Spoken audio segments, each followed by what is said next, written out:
Let's have a look at the track, because this is a very wild and fast short lap, only 2.91 kilometres, just outside Auckland, Pukekohe Park Raceway, very famous, historic racetrack.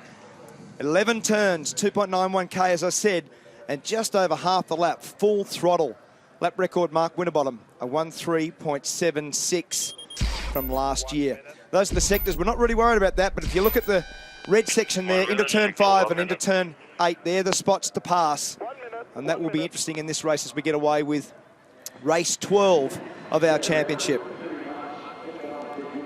It's a wild racetrack, just a little over 50%, 100% throttle all the time, so big premium on getting grunt working well here. Here's the situation if we quarantine the race meeting in terms of the Jason Richards Trophy leaderboard as distinct from the championship points, and the man on screen at the moment, James Courtney, has got a 3-point margin over Shane Van Gisbergen at the moment, and by virtue of climbing back through the field and such a wonderful performance in that last race, excuse me, from being last, Jason Bright got a bunch of points, and he's third on that tally.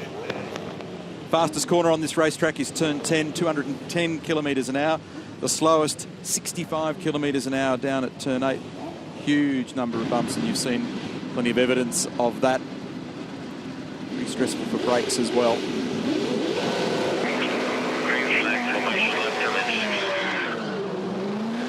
Let's take a look at the Fuso starting grid, the complete field with Scott McLaughlin on pole position alongside the best qualifier normally, Jamie Whincup. Mark Winterbottom, the winner of race 11. Shane Van Gisbergen, the local hero in P4. Garth Tander, much better job in this one in 5 versus his semi-teammate, Nick Percat. Craig Lowndes a long way further up than he was before in 7th, alongside Dave Reynolds, also a better job for him. And the two Nissans, Todd Kelly and James Moffat, in 9 and 10. They need to make sure they don't get caught up. James Courtney did a great job in the last race. Fabian Coulthard, a little bit further back than we would expect. Scott Pye, quite a good job in 13, alongside Jason Bright, who's done a great job over the weekend. Yeah, so he sits third in that Jason Richards Memorial Trophy Challenge at the moment. And that's important. What can he get that job done before the weekend's out? There's Dale Wood. By the way, it was an Addy roll bar that speared the tyre yesterday that saw him off the road. Lee Holdsworth, winner at Winton, spoke to him on V8 Extra early in the day. Jack Perkins, what a wild ride for him down between turns 1 and 2 in that last race. Chaz Mostert, boys, he got some work to do. It was the third for him in the last race, season best. He's been a winner before in V8 Supercars. He'll have to produce some magic to be able to climb up in this one. We've got 10 in-car cameras covering the complete field. In fact, Will Davison's at the back. So we've got from the back to the front, because we've got the front row with McLaughlin and Whincup. We've got Slade, we've got Courtney. He did a great job in the last race. It was a very good performance. He couldn't quite catch Mark Winterbottom, but a very good second from James Courtney in the factory Holden team. We've also got the factory Nissan team with Rick Kelly on board. We've got his GoPro helmet on the right-hand side. Fabian Coulthard for Lockwood Racing. As I said, probably a little bit further back than he would like, but he's shown very good race pace, and he's got his championship hat on. Lest we forget, over the Anzac weekend for Jamie Whincup on the front of his helmet. Neil Scafie, I love Pukekohe, and it's partly what you were talking about earlier on, the history of V8 Supercars here, but it's also what it offers the fan. Have a look straight up here beyond the grid at the wall of people that have joined us here this afternoon to watch this race. Now, that's just half the story, because come and take a look over this way, and this is the other grandstand. Half that grandstand, by the way, is the McLaughlin family. Mum Diane and Dad Wayne are up in the stand there as well. They'll be enjoying this race. Let's get it started, guys. Jamie Whincup off the front row. He's in search of win number 79. Scotty McLaughlin, he's had 2 career wins. He's in search of his third. His heart rate starts to rise. The track's cleared. He grabs first gear, double checks that it's selected. Staring at the lights. Green flag.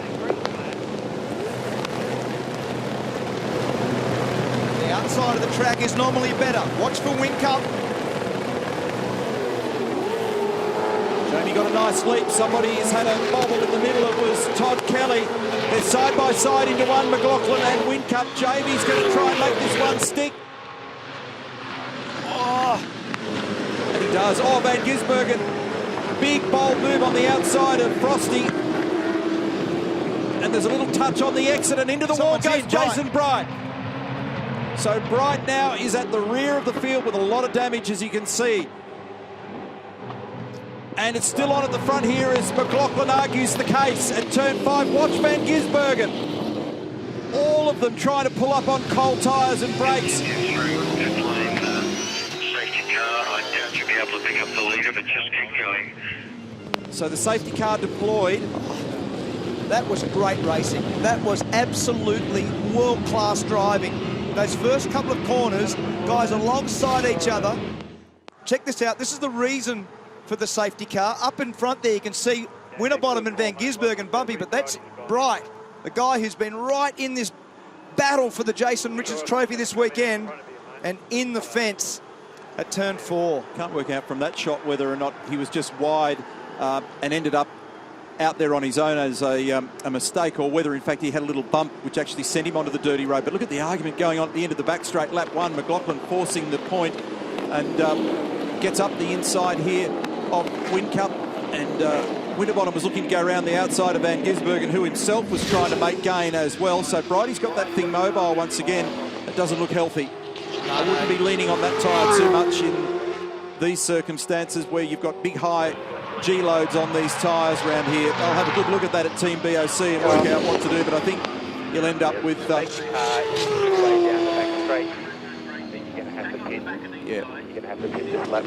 they'll bring him in and want that debris removed from the car. So the whole composite front left guard's been torn there. Mechanical black flag for car. Left-hand front. Bodywork addressed on that. Bridie need to come in on that lap, He really. should have, yeah.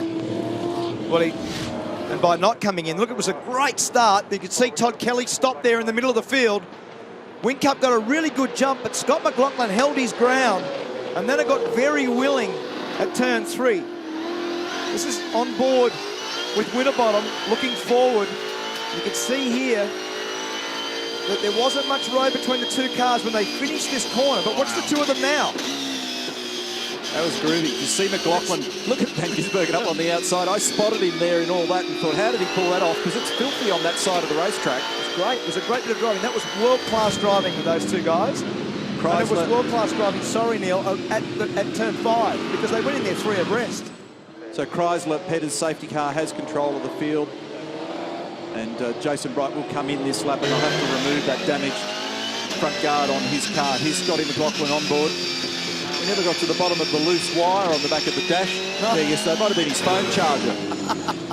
So here's Jason Bright in. Get the bonnet pushed down too, please. Bonnet pushed down. He should have come in straight away. That's actually, strategically, that's really hurt him, because he would have gone in, pulled the guard off and got on the back of the grid. They probably didn't see it at Team BOC, and clearly Jason can't see it either. So it won't take long to have that removed. We'll jump you up. We're going to do this body work, have a quick look at the damage, and then we'll let you go. Voice of Chris Clark. Barrett's. Yeah, Bridie just making his way in now. Boy, it's turned into a tough weekend for Team BOC. Brad Jones has been just instructing the boys on what they need to do. Obviously, that front left has got to be removed. That's gone now. And they're just working on the car at the moment, just tidying it up. Frank Adamson from V8 Supercars watching on, just to make sure that everything is within regulation before Bridie is released. But they're just debating at the moment the status of that. They've dropped him. Bridie's going. I thought it was the front guard or the front air dam that's actually rubbing on the tyre. You can see the dark mark. See the dark mark on the outside of the tyre. This is the piece that we were referring to with Van Gisbergen around the outside, and this is where Bright disappears off to the left. We don't know whether he was caught by another car on the inside or he just got wide by himself. But it'll be interesting to see whether the smoke still stays now, Neil, because it looks like the air dam's still connected to the tyre. Yeah, so there's a witness mark on the shoulder of the tyre that you're referring to. There's quite a dark band on it, and I'll be well advised to keep a close eye on that, because if obviously there's a problem and it fails, you can end up in a wall at high speed. So Chrysler Petter's safety car is peeled off. The calls come on the race management channel. The leader has the control of the field. They're single file to the control line. Then they can pass. Scotty's made a good jump, and it's on. Van Gisbergen's very good at these restarts at the moment. He's all over the back of Whincup. That stuff that we saw on the replay from the start of McLaughlin on cold tyres, pinched on the inside and sliding the Volvo, was wicked stuff. Gee, Van Gisbergen almost dived down the inside of Whincup then. That would have been a very bold manoeuvre. And it's not over, because they're all close enough. So is Mark Winterbottom to the back of Van Gisbergen. Gisbergen down here. So Whincup covers. He doesn't cover far enough because Van Gisbergen gets down there. Great move. That was fantastic. He had absolutely no space at all on the right side of the road then, Shane Van Gisbergen, and he forced the issue. Now Whincup dives right and tries to make amends, but it's too late. He's let the cork out of the bottle and Van Gisbergen's away. It's a margin now, a small one between the two Kiwis. McLaughlin versus Van Gisbergen. Someone was too wide there. It was Scotty Pye, I think, on the outside of turn 10. Meantime, Tim Slade was in the pit as well, and he was talking about some damage on his car. James Moffat up the inside of Craig Lowndes at one. Oh, and the Nissan Hornet well out of shape through there. Great pass, James Moffat. That's not normally a passing spot either, so he got a great run onto the straight. He actually passed Lowndes in the previous race in a similar way. This is wild stuff. I couldn't spit the words out quick enough then for James Moffat. It was all happening so fast. He had it all going on there. His elbows were busy, and look at Winterbottom having a look at the inside of Whincup. Shades of last year. Here's the replay of Van Gisbergen's pass on Whincup. This is a cracker. Gets down the inside. Jamie sees him, gives him some space, but he was under assault also from Mark Winterbottom. Here it is again from the other angle. That's nice job. And to control the speed, he had to use a pile of curb to do it. Used 7/8 of it. Didn't matter. Job was done. And look, he's clearing off from the Red Bull car at the moment. Van Gisbergen's racing. He's going to give McLaughlin a big headache in this one on these numbers. And in fact, he's just recorded the fastest lap of the race. He's the only guy out there in the threes. It's a 63.9 on the last lap for Shane. And there he is, an eyeful of the VIP Pet Foods Holden Commodore. Volvo, Holden, Ford. That's your top four. That was the voice of Richard Holway, engineer for Scott McLaughlin. That heart rate's gone up from 150. All of our heart rates went up in those first few laps. Tim Slade's gone to the back of the field with a flat tyre. He had to come to the pits. Yeah, I heard him complaining on the radio. I mentioned that a few moments ago. So Van Gisbergen with speed. The man on the right of screen is Richard Holway, engineer for McLaughlin. Van Gisbergen's got pace at the moment. They've calmed that car down. We've seen several of the last meetings, including this one, where the car's been a little bit unstable at the rear and it's hurt its tyres over the distance. He has had one or two anti-roll bar problems, I think, with breakages earlier in the season as well. But look at the pace he's got going at the moment. A new fastest lap for Van Gisbergen. He's only 0.3 behind. How's the lap time?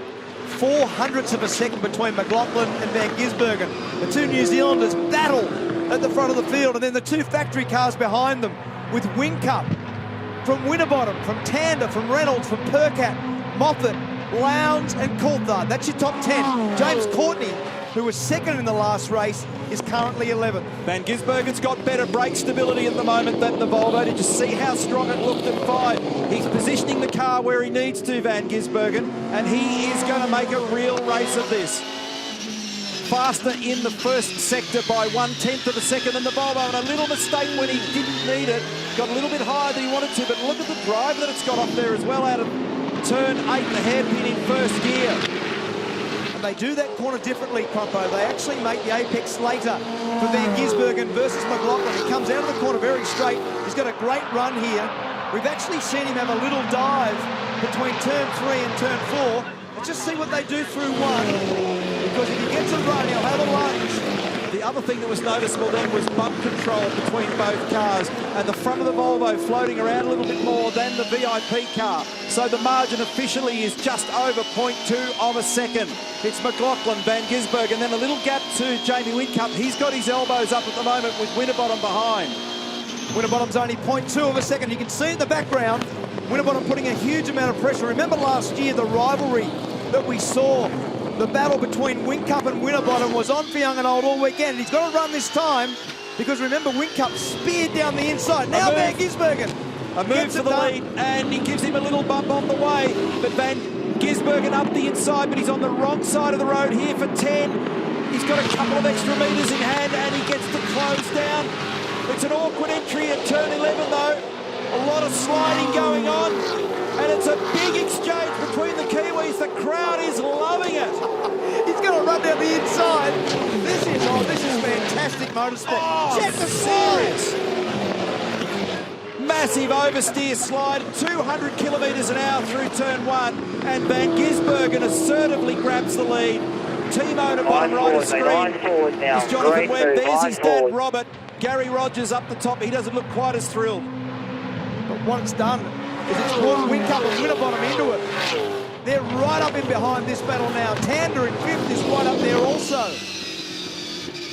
1.3 seconds separates the top 5 cars. Too much oversteer for Whincup. He's got the run. He'll have to block him. He does. He moves to the inside. Bump. Bump. It's not done. The top 3 were then jammed nose to tail. They were all connected. There was a little static charge went between 1, 2 and 3. So it's Van Gisbergen, McLaughlin, Whincup, Winterbottom. Don't write Frosty off. It's a Holden, a Volvo, a Holden, a Ford. Garth Pander's in as well. He's just 1.4 seconds away from the lead of the race, the Holden Racing Team man. You need to take a break. You need to have a little lie down. This is an unbelievably great race. And at the moment, it's 0.4 of a second between Van Gisbergen and McLaughlin. A breather here in Auckland. We're back with more in just a tick.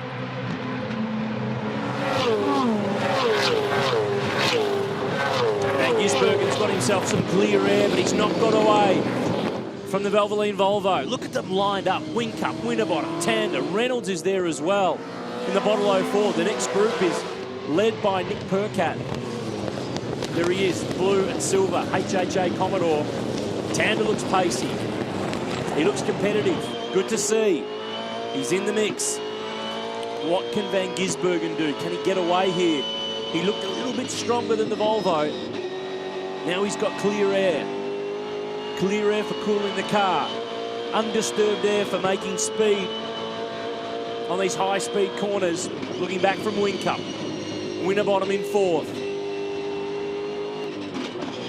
What a race this has been on. It's just starting to settle down. Lap 11 of 35.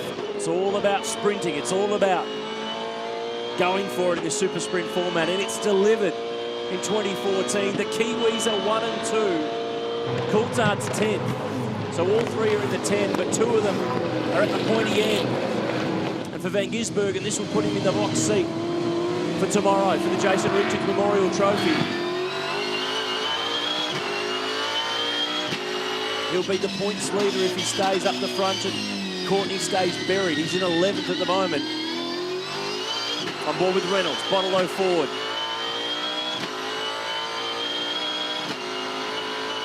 Eighth earlier today, 14th yesterday. Engine and gearbox change, much happier with that car today, and it's starting to show. There's Van Gisbergen, a 104.35. McLaughlin, a 104.39. Whincup, a 4.28. Winterbottom, a 4.34. There's nothing in at the front. Holden versus Volvo versus Ford. It's a V8 thriller at Pukekohe. Let's rejoin Mark Skaife and Neil Crompton.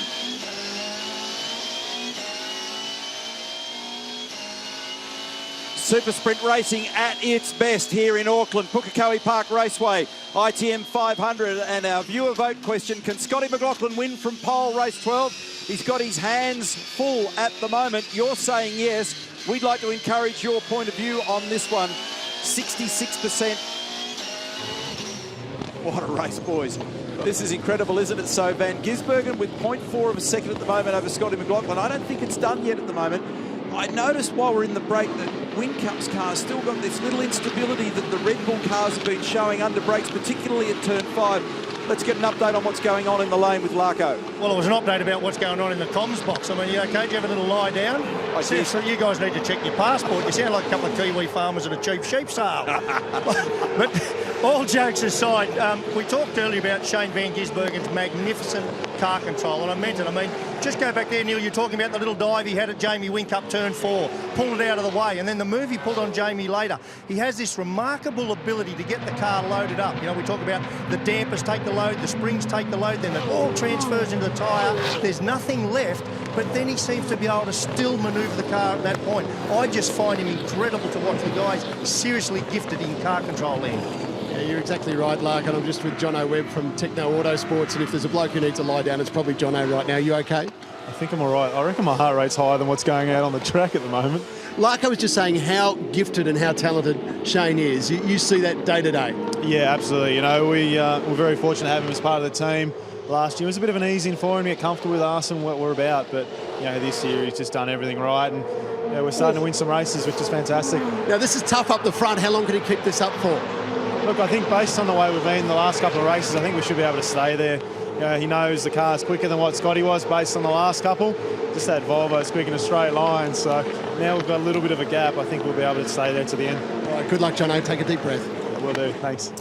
It's 3/4 of a second the margin between Van Gisbergen and Scotty McLaughlin. You know, Scafie, if he can get this done in the Volvo, you know, it's 28 years and 1 day since Robbie Francevic last won a race in the Australian Touring Car Championship, and if Shane continues to do that sort of stuff, he'll hand it to him on a silver platter. Well, that's why I did the big O, because as Jonathan Webb was talking, Van Gisbergen made the dirt at over 200 kilometres an hour. Lucky he got away with that one. We've seen so many cars off the road there this weekend. Craig Lowndes, Mark Winterbottom in the fence yesterday. You see Scott Pye now sneaking down the inside of James Courtney. It's a bit of bump and grind on the way out. Courtney will hold the inside for the next left. This is a debate for 11th place at the moment. Oh, Courtney had to literally sprint car it through there. Great drive. Scotty's got up the inside, check the wheel work out. So Pye absolutely had to have a huge catch there in the middle of the corner. Big throttle position reset, and Caruso's in here as well. That car's got better after the engine change. So the question for me here is, can Van Gisbergen turn this into a win, which makes it career 5? The last one for Shane was in Sydney 2013, remember, at Sydney Olympic Park. He's got a 1 second margin at the moment. He's just eking it out ever so slightly, but he can't afford to get into the grass. Watch this on replay. Watch the wheel work. So Pye side by side with Courtney, focus on his hands, top of the wheel. It breaks away from him, big oversteer catch. That's 200 kilometres an hour. And off the other side. Look, that was really high level driving. Sensational car control from both guys. New viewer vote question for you, folks. Can the Aussies climb over the Kiwis? Well, Get voting. no. 60%. Come on, Aussies, on your feet. We've got a battle going on here. So go to v8supercars.com.au or the 7 Sport app and have your say. This guy is the smoky in the field. Winterbottom was very strong in the previous race. We saw him win race 11, and his consistency and flow looks very good. There's the times versus Whincup. He can't really show his car speed at the moment because he's being held up by Jamie. Russell Ingall doing a good job in 14th there. Right in front of Rick Kelly and Lee Holdsworth. Lee Holdsworth is the front-running Mercedes-Benz E63 at the moment in 16th. So they'll be disappointed with that. They've shown much better speed through the course of the weekend, but have qualified poorly for this one. On board now with Rick Kelly. This is helmet cam. And if you've got any vertigo dramas, you'll certainly have some after this. This terrific shot gives you an idea of the sort of load that gets into the car. Jason Bright still circling around, by the way. He's 23rd at the moment. Remember, we saw Jamie Whincup get points yesterday just by being at the back of the field. A 23rd is going to yield you 12 points. They could be valuable at the back end of the championship. Final corner here over the right shoulder of Rick Kelly. Let's just suck it up. Let's just have a look at this and a listen to a wild lap around Pukekohe.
How good was that?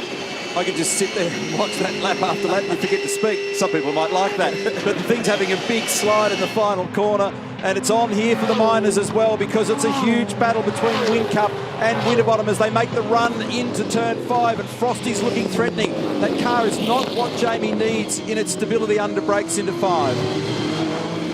Definitely Winterbottom's in better order. Look at the oversteer that he's got there. He's got to run on him again. He's going to have a dive. Get down there. And he does. Very good move, Mark Winterbottom. Great job. Good presence of mind also for Jamie. He just sidestepped it, then he knows that he doesn't quite have the firepower. No point getting involved in an accident. Better to grab some points than none. This will raise the stakes for the Aussies and the New Zealanders, because this is the fastest Aussie in the field at the moment, and he is going to do everything he can to get to the back of McLaughlin and Van Gisbergen. This absolutely lights up the championship battle. As if it needed any encouragement. It's going to be on provision at the moment. A 3-point margin between Winterbottom and Lowndes if they stay as they are at the moment. But it's a long way from over. Frosty may even be able to continue the march forward. We go on board with Jamie, has a glimpse in the mirror. 6th gear briefly.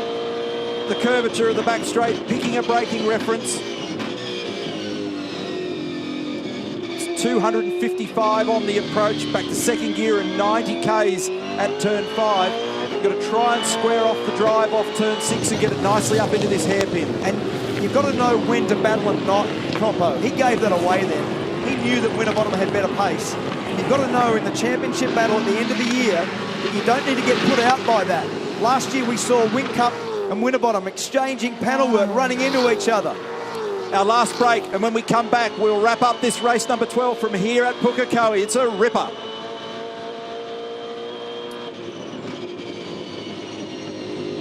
And Winterbottom's flying. He's just ripped tenths away from McLaughlin that time around. He's 2.4 seconds from the lead. He's 6 tenths away from the Volvo. This is a long way from being done.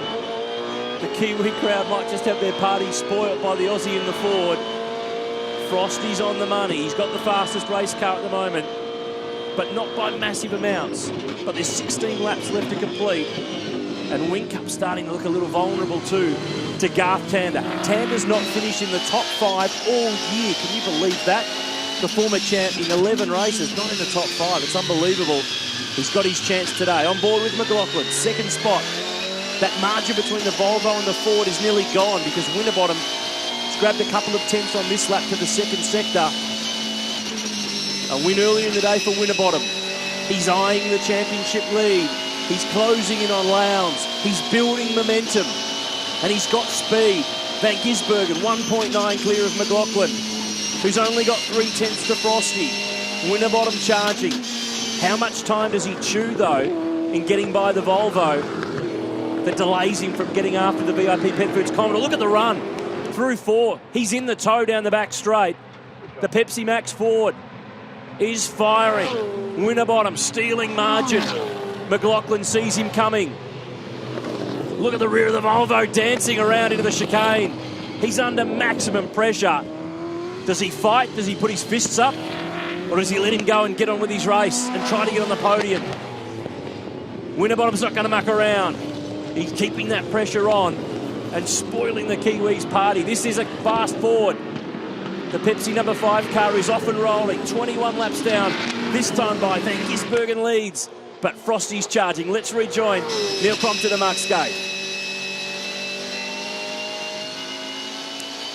This battle has electrified. They're just over 2 seconds from the lead of the race. McLaughlin and Winterbottom, and Frosty is on the march. Can the Aussies climb over the Kiwis is the question, and the answer at the moment is in favour of yes, sitting at about 55%. Now Winterbottom has got a stiff. He's chasing, he's haunting, he's hunting McLaughlin at the moment. A little roll bar adjustment on the front, and he starts to think about whether he can put a move on the brake approach to 5, Scapey. And the place has got to be back down at the hairpin where he was able to get by Whincup. He's got to get himself out of this left-hander now. Tander, he's actually the 2nd time he's been through. He went through last time also a couple of laps ago. So he's got to go and find his spot in the field again, which is between Whincup and Reynolds. So that's the spot. If he can get down there, Neil, he should be able to come out of the left and fire down the inside again. I think that's the area. And just in the last several laps, McLaughlin's looking like a guy who's battling some oversteer. The back of the car's beginning to slide just a bit. That's haunting him. He can't touch the throttle early enough to defend. And that's the view that Mark Winterbottom's got. And every time he sees the back of that Volvo have a slide, his grin will widen because he knows that puts him in a great position to be able to attack. He's thinking about it now on the exit of turn 4. His drive, his exit is square, no wheel spin. He'll get right under the rear wing, look for an extra 50 revs, and then feint either left or right to try and blindside McLaughlin. Scotty's heart rate's up, our heart rate's up, and Winterbottom is calmly and coolly just trying to slide on by. It's not done yet. Listen to the throttle application. You'll hear the wheel spin. And there's the dive. Won't get down there far enough this time. Just got to keep that pressure on. You hear the wheel spin before with Scott coming out of the left-hander at turn 6. Got a little margin there in the fast section of 10 to 11. How's the body language of the cars through that zone there? It's one of the best spots to watch race cars anywhere in the world. It's hard to take your eyes from this, but there's plenty going on behind as well. You've got Whincup fourth Tander, who's been given a bad sportsmanship flag for sailing off down at turn 5 on a couple of occasions. Then Reynolds is 6th, Percat 7th. He's having a ripper weekend. Well done, young Nick. Here they are, James Moffat, followed by Craig Lowndes 9th, then Scotty Pye 10th, Fabian Coulthard, James Courtney, Michael Caruso. This battle here for 14th, Russell Ingall, Rick Kelly, Lee Holdsworth, Chaz Mostert, Will Davison, but back at the sharp end, and it's on for second place at the moment. The back of the Volvo just not settled at all under brakes, and McLaughlin coolly at the moment just dealing with enormous pressure from Winterbottom. Now at the hairpin, Frosty looks, can't get it done. It's great driving by both these guys at the moment. It's extreme pressure in both those cockpits and in the bunkers. Grant McPherson, engineer on the left, Tim Edwards to his right, and then above them, Volvo engineer Richard Holway, who's seen all this before and just has a wry smile on his face. He used to go through, all that grey hair was from the days when he worked with Mark Scape, I might mention. Turn 1. Very different lines, both the boys through there. They have, and the apex that Frosty's able to make late keeps him on the right-hand side of the road. And you watch pretty much everywhere that Mark Winterbottom at the moment can use less road, so he's got better tyre quality, less oversteer. If he can just get himself free of this, he's probably got the best car pace. Van Gisbergen, meanwhile, has got a 3.7 second lead. He's done some very good laps in the last 3 or 4 laps to make sure he's got this gap. Scotty just skated that thing on the rear brake all the way into 5 now. Once again, Frosty has a look at turn 8 at the hairpin. He just can't get it done there. He just does not have enough pace. What's going on here? It's Craig Lowndes mowing at turn 11. And nails the foam ITM sign. Lucky he didn't find the concrete. And off again. That'll be to do with the junk that's in the front of the car. It's gone under the front tyres and taken him off. That's carted him down the order. This will have championship implications as well. With Lowndes drifting through the field, it's half a chance to yield the championship lead to Mark Winterbottom. We'll get the abacus out and work it out for you pretty quickly. Currently 1 point in it at the moment, as I understand it. Fast work on the abacus. Thanks, Oscar. So back straight here, and Mark Winterbottom right in the draft of McLaughlin. Can he make this stick in the dying stages of race number 12? And look how much McLaughlin's slowing them up, because Whincup has just forged his way up behind the Falcon now. So it may not be done here yet, because if Whincup gets a little opportunity, we've seen him do it before, he might be up there far enough now. Winterbottom does it. Great move. Constant pressure from Mark Winterbottom has been able to finally yield second position. Great job. And also great job with Scott, because he was in lots of trouble for the last 4 or 5 laps. And such a beautiful move yields a great outcome for him, because he now provisionally leads the championship as a result of that. So going up the inside, he braked it nice and square. Here it is again in replay, out of turn 6. He's in second gear, a tiny whisker of oversteer. Nice shift to 3rd, to 4th, and then he jams it up the inside, brakes squarely, slows it right down, slows everybody up, and arrows out the other side. McLaughlin had the big wheel spin trying to recover out of it, but that was fantastic work. Pepsi Max Ford Performance Racing appreciating that one in the bunker. Here it is again from outside. That was a beautiful job. No lockups, nice and clean, no paint exchange. Well done. Van Gisbergen, meantime, 4.3 seconds is his margin over Mark Winterbottom. There they are. Whincup might have a piece of this as well. He's having a big go here at the moment on McLaughlin, who's really struggling with the rear of this car. Here comes the reigning champion. He's in search of title number 6. If he can do it this year, it's 4 in a row for Jamie Whincup. He's working very hard, grabs 6th on the way down to turn 1 here. Great shot of the back of the Volvo. Watch it slide. Across the top of that curving. Scotty's doing everything he can to manhandle that thing. Scott has got the tiger by the tail at the moment, hasn't he? The rear of the car has lost a lot of grip. You can see it under brakes. You can see it in the fast stop. You can see it 8 to go, mate. 8 to go. in the slow corner exit traction. That was Richard Holloway saying, good job, mate. He knows that with Whincup and Tander and Reynolds right behind, that if he loses this spot to Whincup, he might lose 3 or 4 spots if he gets outside the freight train of cars that are following. There's a little blockage occurring here now. Bit of rub here. Remember, it was spirited racing in Adelaide between these two, McLaughlin and Whincup. Tander's into the mix. So is David Reynolds. Nick Percat's not far behind. This is continuing to build. 3.9 seconds the gap between Van Gisbergen and Winterbottom. Our focus is 3rd place at the moment. Whincup just drifts wide, drops the left rear off on the concrete at turn 11. Here comes Tander. Last lap, Van Gisbergen a 4.9, Winterbottom a 4.6. So Winterbottom has got better pace than the leader. May not have enough laps, but Winterbottom's pace is very strong. On board with Dave Reynolds, right up behind Tander as they come out of turn 4. This is a bump. Whincup on McLaughlin. That's a little rat-a-tat-tat to say hi. I'm here. Do not make a mistake. I'm impressed with the way McLaughlin deals with the pressure. There's lots of it. It's coming from the heavyweights. It's coming from Winterbottom. It's coming from Whincup. Remember, he's very, very young, but he's racing like an old head at the moment. He doesn't quite have the firepower, McLaughlin, but he's very wisely dealing with all this. Well done. And he's worked out, Neil, the 2 spots where he's vulnerable. He's vulnerable out of turn 4, so his exits have been good, and he's vulnerable out of turn 8, where the drive traction is bad. He knows he's okay all through here, although it hurts the rear tyre. He still gets through there nicely, but he's worked out, very mature young man, he's worked out where he needs to make the exit straight. Turn 1 of this racetrack, such a joy to watch. Cars are going quickly. They're leaping all over the place. The drivers have got to be fully committed. Mark Larkin made the point earlier about commitment and how hard you have to work to make a number around here. And you not only have to try and make a lap time, you've got to do it consistently for 35 near-perfect laps. And you're seeing a wonderful display here between the masters of the business at the moment who are pushing extremely hard. These fellas are only seconds away from 2nd placing to 5th placing, 6th I should say. It's just a tiny margin, so any one of them makes a slip and they'll drop out of this mix, but at the moment no one's blinking. And Winterbottom on the last lap was 0.6 of a second faster than Van Gisbergen.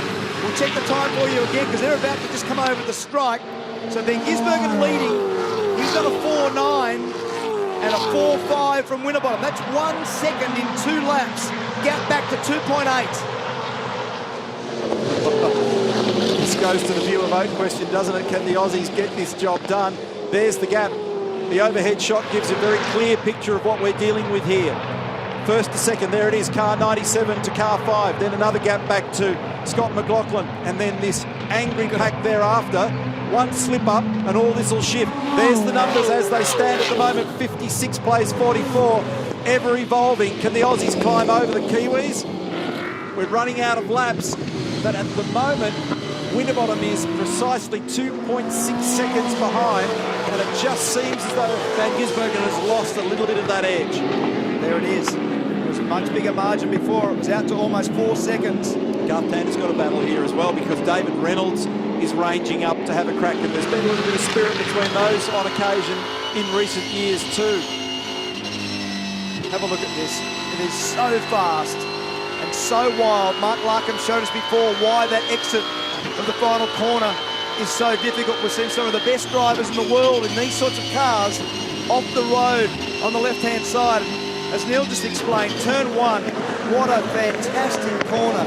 One of the fastest in Australia as Australian racing in our tour. And one of the places that the drivers love in terms of the character and the bumps and the method that you've got to use to get the maximum out of the car, to get the car in the right spot for the next corner. It's just a magnificent racetrack. 2.3 seconds. There it is. Margin. Van Gisbergen plays Winterbottom.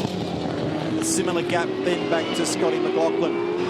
Some terrific drives in the minor positions here as well. We need to make mention of them. David Reynolds doing a great job. So is Nick Percat, and also James Moffat in the Nissan. The Norton Nissans in this game. Scotty Pye's inside the top 10. Craig Lowndes is still just gathering points there at the moment. It's important for his championship. He is 10th. Fabian Coulthard's behind him. They're guys that know when they don't have the firepower, you've just got to keep strolling along, and they're doing that. Having a quiet race now, they'll need to tune them up for tomorrow's 200k race. There's Moffat. Got a nice result yesterday. He pushes very hard. A very determined driver, James Moffat. Son of racing legend Alan. And these guys are continuing the development on the Nissan Altimas, and they've been doing a wonderful job. He's 10 seconds away from the lead of the race. Meantime, back here in this battle for 4th and 5th and 6th, it's on. What about the lead? It's gone from 2.8 last time I reported to 1.8 between Van Gisbergen and Winterbottom. You can see the margin. He just continues to close it down by almost half a second a lap.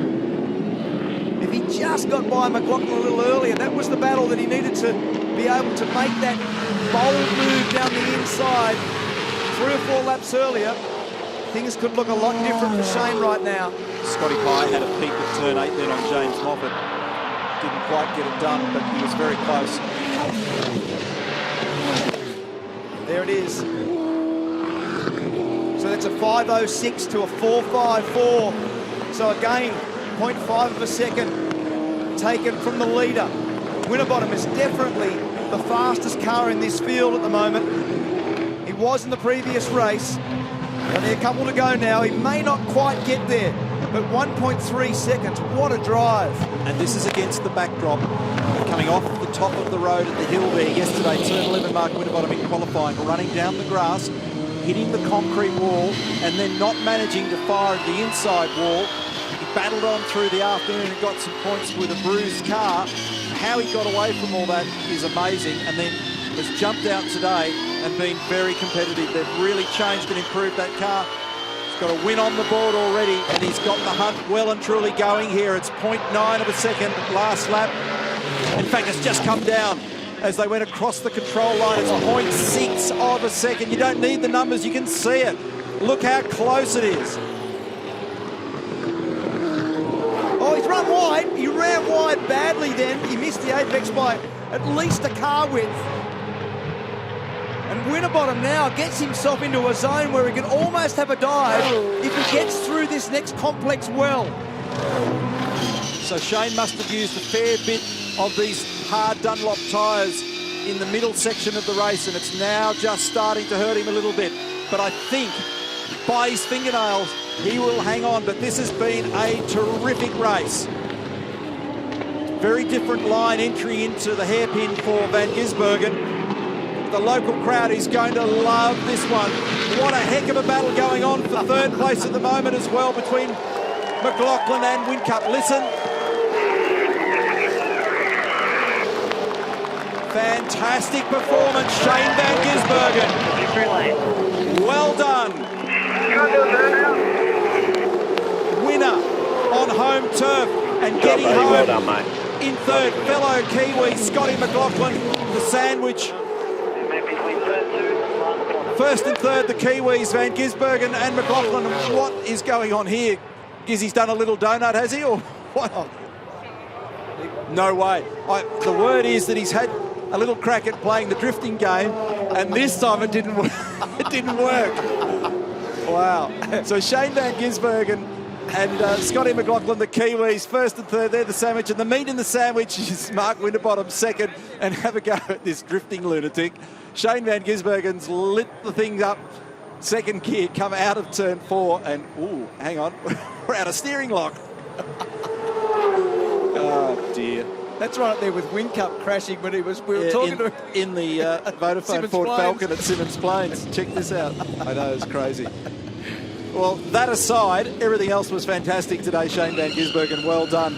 Those rear tyres are going to be auctioned off very cheap at the end of the day. 5 career wins now for Shane Van Gisbergen. And you've also got to say what a great job Scott McLaughlin did. He was wounded.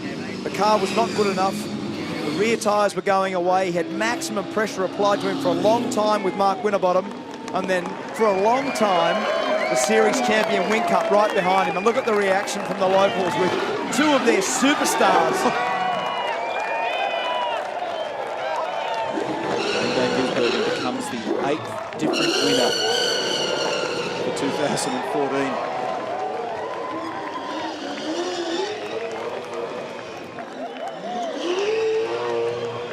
They're applauding a smoke screen. Yeah.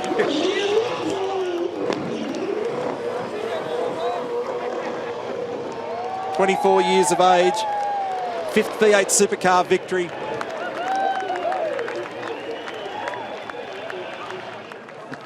A popular win at Pukekohe, and he got there by 0.2 of a second. Inside the car. No wonder he ran into the sign. Ah, Shane. He is flamboyant, and he's a great racing driver.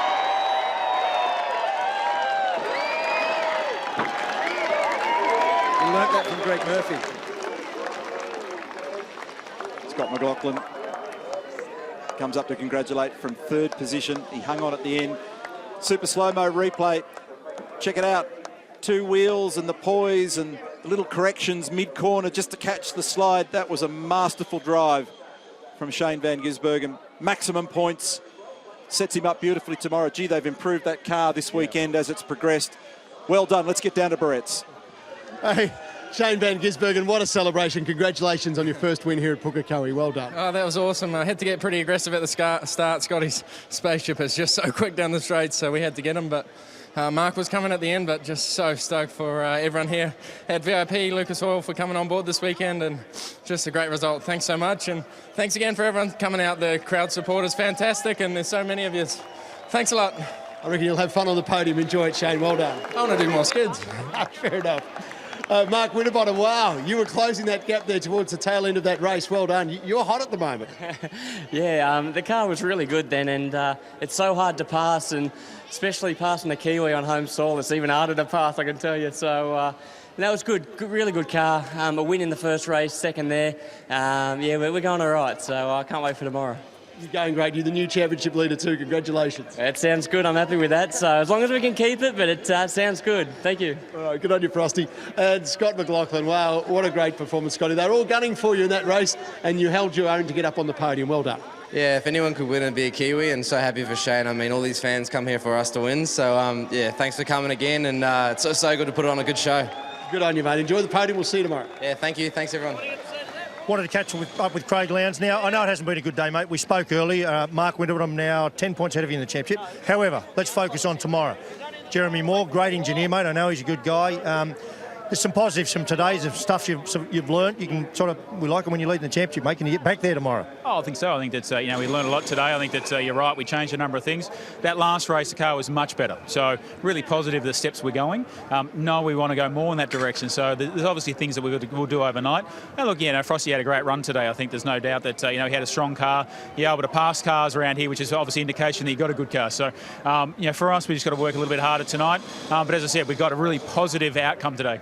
Craig, I did a little piece at the start of the race there talking about coming up onto the straight and the commitment required. Now, I've seen you put in the grass there more than anywhere this weekend, but seriously, I see that as a sign of great commitment because you are a guy that gives it your all, and we know it's 200 kilometres an hour through there, mate. Tell us about the little ride you've been having on the grass. Yeah, a little roller coaster ride. It had a little bumps and dips, and but look, it gets a little bit of aero understeer with obviously following Moffat there. It's we just got that front left off it, and of course, as soon as you get a tyre off at that speed, it just sucks the whole car out.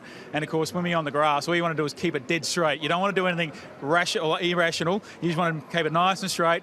Made a few bounce, a few bumps. I mean, threw a couple of signs, sorry about that, and then got it back on track. So it was one of those things that was unfortunate. We lost a spot, but again, we've got very good indication of where we want to go tomorrow. 100% commitment, mate. Love it. Well done. Cheers, thanks.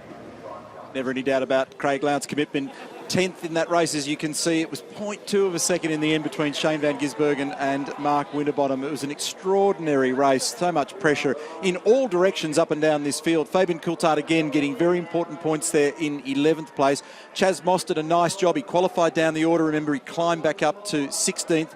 Will Davison, Todd Kelly, etc. Robert Dahlgren and Tim Slade had some dramas very early in the race. The podium set. Let's get to Barrett's.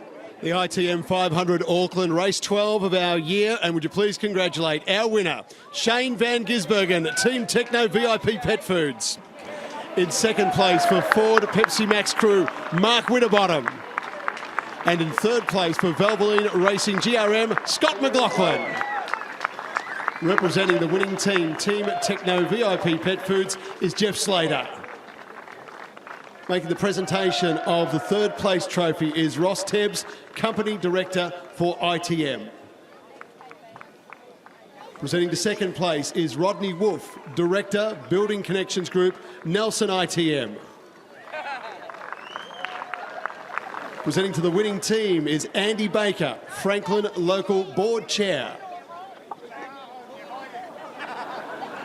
And making the presentation of the first place trophy is Councillor Bill Cashmore.